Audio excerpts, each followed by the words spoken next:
नमस्कार दोस्तों, इज़वी टेक में आपका स्वागत है। दोस्तों आज हम बात करेंगे कि हम ट्रांसफार्मर में डीसी सप्लाई का यूज़ क्यों नहीं करते। तो दोस्तों उससे पहले हम बात करते हैं बेसिक ट्रांसफार्मर के वर्किंग कंसेप्ट की। तो देखिए ट्रांसफार्मर जो है वो हमारा म्यूचुअल इंडक्शन के सिद्धांत पर कार्य करता है और जैसा कि हम जानते हैं म्यूचुअल इंडक्शन का सिद्धांत है केवल और केवल एसी सप्लाई के लिए कार्य करता है। AC supply alternating current time के साथ बदलता है और टाइम के साथ करंट की वैल्यू चेंज होने से जो उससे उत्पन्न होने वाला फ्लक्स है फाई, उसकी वैल्यू भी चेंज होती है। और इसके अकॉर्डिंग हम जानते हैं कि rate of change in flux यानी फ्लक्स में परिवर्तन की जो दर है वो समानुपाती होती है, डायरेक्टली प्रोपोर्शनल होती है ईएमएफ इंड्यूस्ड यानी जो सेकेंडरी वाइंडिंग में ईएमएफ होता है ट्रांसफार्मर की उसके। तो दोस्तों इसके अगर हम बेसिक कंसेप्ट की बात करें तो यहाँ पर देखिए जैसे कि अगर हम यहाँ पर एसी सप्लाई देते हैं तो उससे होगा ये कि यहाँ पर जो है अल्टरनेटिंग करंट डेवलप दे रहे हैं इसको, तो अल्टरनेटिंग करंट से जो ये फ्लक्स उत्पन्न होगा ये क्या होगा, अल्टरनेटिंग होगा यानी अल्टरनेटिंग समय के साथ परिवर्तित होगा।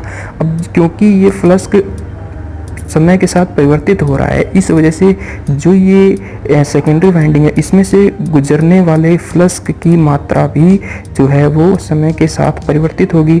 अब फ्लक्स की मात्रा इसमें से गुजरने से परिवर्तित होगी तो इसमें क्या होगा, एक ईएमएफ जो है वो इंड्यूस हो जाएगा।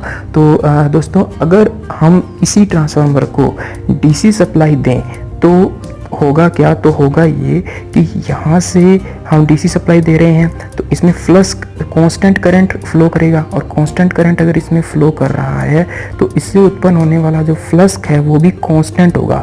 अब क्योंकि हम जानते हैं जो म्यूचुअल इंडक्शन का सिद्धांत है वो होता है rate of change in flux, वो ईएमएफ के प्रोपोर्शनल होता है। अब फ्लक्स में परिवर्तन की दर तो शून्य हो गई, फ्लक्स में परिवर्तन ही नहीं हो रहा तो इस वजह से जो ईएमएफ इंड्यूस होगा वो भी शून्य होगा, कोई ईएमएफ यहाँ पर इंड्यूस नहीं होगा। क्योंकि यहाँ पर कोई ईएमएफ इंड्यूस नहीं हो रहा है तो उस वजह से इसको कोई बैक ईएमएफ नहीं मिल पाएगा। बैक ईएमएफ का मतलब ये होता है कि इससे जो इंड्यूस्ड ईएमएफ जो है वो इसके इंड्यूस ईएमएफ को अपोज करता है। अब बैक ईएमएफ ना होने की वजह से जो प्राइमरी वाइंडिंग में करंट है उसका कोई विरोध नहीं कर रहा। इस वजह से जो प्राइमरी वाइंडिंग में जो करंट की वैल्यू है वो निरंतर जो है वो जितनी है उतनी रहेगी और निरंतर है वो बढ़ती जाएगी। तो इस वजह से जो प्राइमरी वाइंडिंग है उसमें रेजिस्टेंस क्योंकि प्राइमरी वाइंडिंग का कम है इस वजह से जो है करंट की वैल्यू ज़्यादा होने से ये प्राइमरी वाइंडिंग जलने का खतरा जो है वो रहता है। तो यहाँ से हम ये कंक्लूजन निकाल सकते हैं कि जो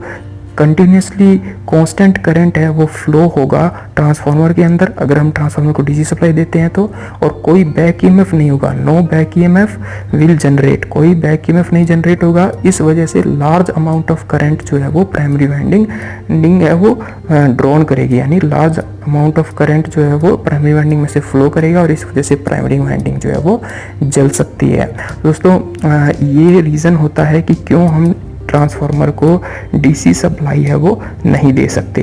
तो इसका एक बेसिक बस लास्ट में यही कंक्लूजन हमें याद रखना है कि जो म्यूचुअल इंडक्शन पर ये ट्रांसफार्मर काम करता है और उसका सिद्धांत था कि rate of change in flux जो है वो डायरेक्टली प्रोपोर्शनल होता हमारे पास ईएमएफ जनरेटेड के।